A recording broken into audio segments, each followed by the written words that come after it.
చేతులు కాలాక ఆకులు పట్టుకుని ప్రయోజనం లేదన్నది అందరికీ తెలిసిన సత్యమే. అయినా చాలాసార్లు పొరపాట్లు చేయడం, తర్వాత బాధపడటం చూస్తూనే ఉంటాం. కానీ జీవితానికి సంబంధించిన విషయాల్లో పొరపాట్లు జరిగితే సరిదిద్దుకోవటం అసాధ్యం. అందుకే అలాంటి తప్పులు చేసి పశ్చాత్తాపపడే పరిస్థితి రాకూడదనుకుంటే, జీవితాన్ని సంతృప్తిగా జీవించాలనుకుంటే, ఇంట్లో కుర్చీదో సోఫాదో హ్యాండిల్ విరిగిపోతే వెంటనే మనిషిని పిలిచి మరమ్మతు చేయిస్తాం, లేదా కొత్తది కొనేస్తాం. ఫ్యాను తిరగకపోయినా, బల్బు మాడిపోయినా, నీటి పంపు కారిపోతున్నా దేన్ని నిర్లక్ష్యంగా వదిలేయం. కానీ మనసుని దాన్ని కేంద్రంగా చేసుకొని సాగే జీవితాన్ని మాత్రం అస్సలు లెక్క చేయం. సరిచేసుకోవాల్సిన అంశాలు ఎన్ని కనిపిస్తూనే ఉన్నా పట్టించుకోం. ఎందుకని అని ప్రశ్నిస్తున్నారు బ్రానీ వేర్. ప్రశ్నించి ఊరుకోలేదామె. ఆ తప్పులేంటో, వాటిని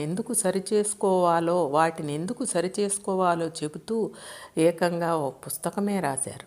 జీవితం మనకు లభించిన అద్భుతమైన వరం.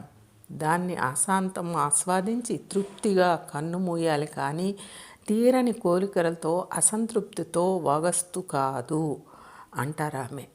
ఎందరి జీవితాలను కాచి వడపోసిన అనుభవంతో ఆమె చెబుతున్న ఈ సంగతులు జీవిత సత్యాలే. ఆస్ట్రేలియాకి చెందిన బ్రానీ వేర్ ఓ ఆసుపత్రిలో నర్సుగా చేరారు. జీవిత చరమాకంలో మరణశయ్యపై ఉన్న రోగుల వార్డులో ఆమె డ్యూటీ. 8 ఏళ్ల పాటు వందలాది మందికి భౌతికంగా, మానసికంగా తన సేవలతో సాంత్వన చేకూర్చారామె. కేవలం విధి నిర్వహణలా కాక ప్రేమతో, సహానుభూతితో సేవలందించేవారు. దాంతో సహజంగానే వారంతా ఆమెకి ఎంతో చేరువయ్యారు.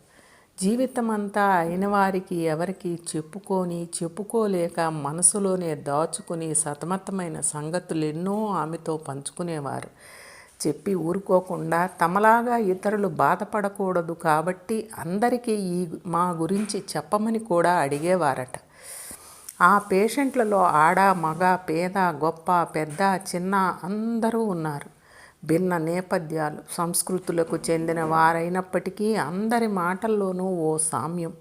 బ్రానీ గమనించారు. నిండు జీవితాన్ని ఆస్వాదించాను, బాధ్యతలను చక్కగా నిర్వర్తించాను, ఇప్పుడిక ప్రశాంతంగా సెలవు తీసుకోగలను అని తృప్తిగా చెప్పిన వాళ్ళు వేళ్ల మీద లెక్క పెట్టగలిగినంత మందే ఆమెకు తారసపడ్డారట. 199 మందిలో ఒకటే నిస్పృహ. ఏదో పోగొట్టుకున్న అనుభూతి, జీవితాన్ని అనుభవించలేకపోయామన్న అసంతృప్తి, ఇంకా బాగా జీవించి ఉండాల్సిందన్న అశాంతి, సంతోషంగా జీవించటంలో విఫలమయ్యామన్న ఆగ్రహం, చివరి గడియల్లో తెలిసిన దైవస్మరణ, ప్రశాంతంగానో ఆప్తులను తలుచుకొని ఆనందంగానో ఉండలేని అశక్తత కనిపించేవి. వాళ్ళ అనుభవాలు, పశ్చాత్తాపాలు బ్రానీని ఆలోచనలో పడవేసినాయి. అవన్నీ తనకేవో పాఠాలు చెప్తున్నట్టే అనిపించేవి. అవి జీవితం పట్ల ఆమెకు దృక్పథాన్నే మార్చేశాయి. అన్ని మనసులో పెట్టుకొని లోలోన కుమిలిపోకూడదని, చేతులు కాలాక ఆకులు పట్టుకుని లాభం లేదని, చేయాలనుకున్నది ఏదైనా ఓపిక ఉన్నప్పుడే చేసేయాలని గుర్తు చేసేవి. వారి మాటలు విని విని తనలో వచ్చిన మార్పును బ్రానీ గుర్తించారు.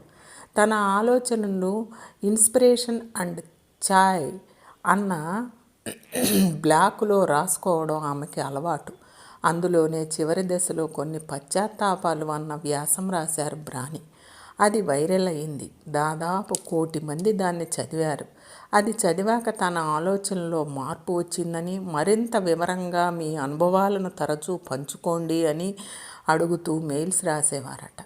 దాంతో పుస్తకంగా రాస్తే ఎక్కువ మందికి చేరుతుందన్న Bronnie the top 5 regrets of the dying అనే పుస్తకం రాశారు. పేషెంట్ల దగ్గర తాను చూసిన, విన్న పశ్చాత్తాపాలన్నిటినీ క్రోడీకరించి వాటిల్లో అందరిలోనూ కామన్గా కనిపించిన 5 ముఖ్యమైన పాయింట్లను తీసుకొని విశ్లేషించారు. టాప్ 5 రిగ్రెట్స్ అన్నారని అవేవో ఐటీలో చేరలేకపోవడం, కలెక్టర్ అవ్వలేకపోవడం, మంత్రి పదవి సాధించలేకపోవటం, సినీ తారో వ్యాపారవేత్తతో కాలేకపోవడం, ఎవరెస్ట్ ఎక్కలేకపోవడం లాంటివి అనుకుంటే పొరపడినట్లే. ఇవి అత్యంత సాధారణమైనవి. వ్యక్తి జీవితానికి సంబంధించినవి ఆ 5 ఏమిటంటే నెక్స్ట్ ఎపిసోడ్లో చూద్దాం.